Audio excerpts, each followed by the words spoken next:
राजस्थान की भजनलाल सरकार की हाल ही में हुई कैबिनेट और मंत्रिपरिषद की बैठक में कई बड़े और दूरदर्शी फैसले लिए गए, जो आने वाले समय में प्रदेश के विकास की दिशा और रफ्तार दोनों को बदलने का दम रखते हैं।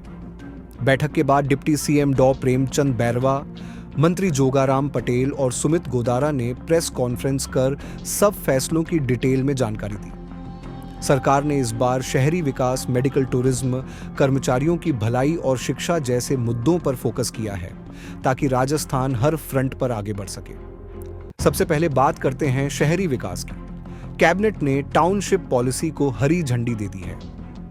इस नई पॉलिसी का मकसद है कि शहरों में प्लानिंग से विकास हो, ताकि बेतरतीब कॉलोनियों और गंदगी से बचा जा सके।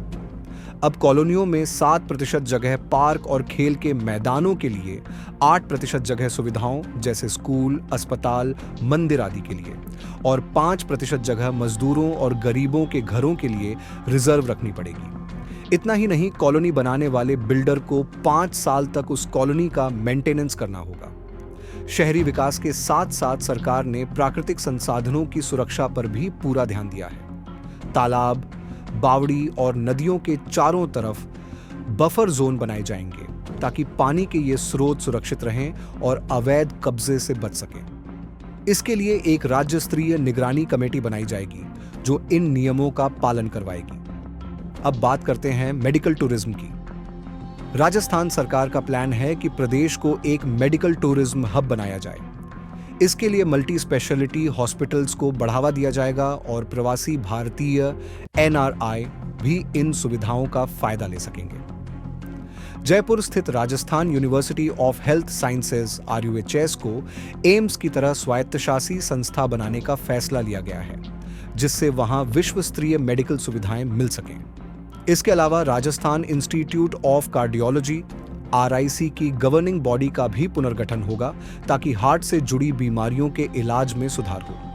मंत्री सुमित गोदारा ने बताया कि RUHS में रिसर्च और नई टेक्नोलॉजी पर फोकस किया जाएगा, जिससे जयपुर देश भर में एक हेल्थ केयर मॉडल के रूप में उभर सके। कर्मचारियों के लिए भी राहत भरी खबर है।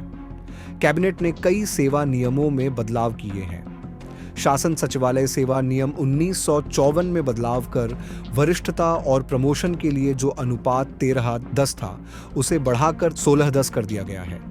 सरकारी कर्मचारियों को प्रमोशन के लिए जरूरी अनुभव में अब 2 साल की छूट दी जाएगी। इसका मतलब यह हुआ कि जो कर्मचारी लंबे समय से प्रमोशन का इंतजार कर रहे थे, उन्हें जल्दी मौका मिलेगा।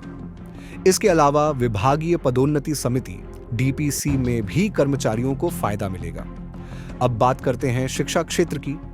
कॉलेज और यूनिवर्सिटी के शिक्षकों के लिए करियर एडवांसमेंट स्कीम CAS में बदलाव किए गए हैं। इसके तहत अब शिक्षकों को प्रमोशन और ग्रोथ के ज्यादा मौके मिलेंगे।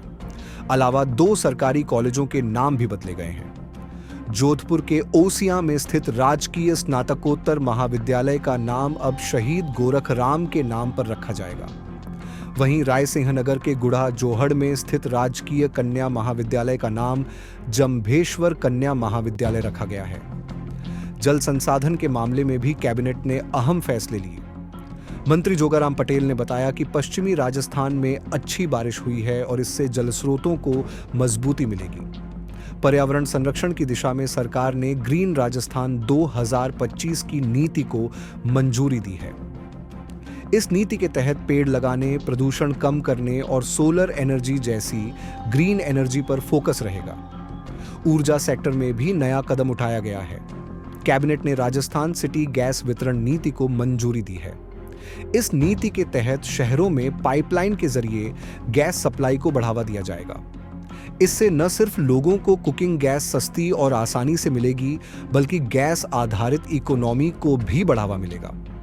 ऊर्जा मंत्री से जुड़े बकाया बिल के सवाल पर भी उन्होंने साफ कहा कि सरकारी आवास के बिल नियमानुसार भरे जा रहे हैं और इसमें कोई गड़बड़ी नहीं है।